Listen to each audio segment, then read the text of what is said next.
Hello everyone, good evening. এটা তখন April মাস।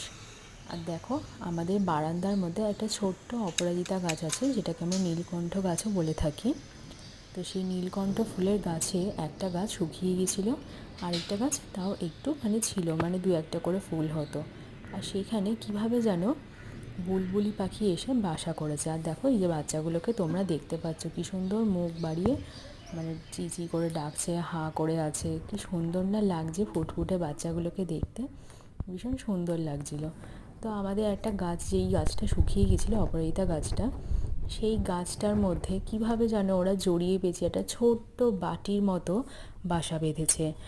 আর সেই বাসাটার মধ্যে বেশ দেখতাম এসে বসে থাকতো। তখন আমরা একটা আইডিয়া করেছিলাম, মনে হয় ডিম পেড়েছে। ও মা, কিছুদিন পরে দেখছি, যখন এপ্রিল মাসের প্রায় শেষের দিক, তখন দেখছি এরকম ফুটফুটে 3টে বাচ্চা হয়েছে। আর এত ভালো লাগছিল দেখতে, কি বলবো। কিন্তু মানে খুব কষ্ট করে ভিডিওগুলো নিয়েছি।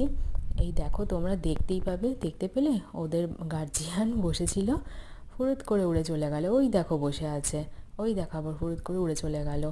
আসলে ওরা না, মানে খালি গার্ড দেয় বসে বসে, যে ওদের বাচ্চাকে কেউ যদি কিছু করে নিয়ে চলে যায়। সবারই তো একটা মায়া মমতা আছে বলো, আর বিশেষ করে নিজের বাচ্চা। তো এই দেখো, এসে এসে খাবার দিচ্ছিল। আমি না যতটা পেরেছি হালকা হালকা করে ভিডিও করেছি, লুকিয়ে লুকিয়ে ভিডিও করেছি, যাতে ওরা টের না পায়। কারণ টের পেলেই তো ওরা খুব চেঁচামেচি করছিল আমার ওপরে, যে কেন ভিডিও করছি, রেগে যাচ্ছিল। বাবা মা দুজন মিলে এসে চেঁচামেচি করছিল। এই দেখো, এটা হচ্ছে মনে হয় মা। হ্যাঁ, এসে এসে বাচ্চাগুলোকে খাবার দিচ্ছিল, যেই আমাকে দেখতে পেয়েছে আবার উড়ে চলে গেল।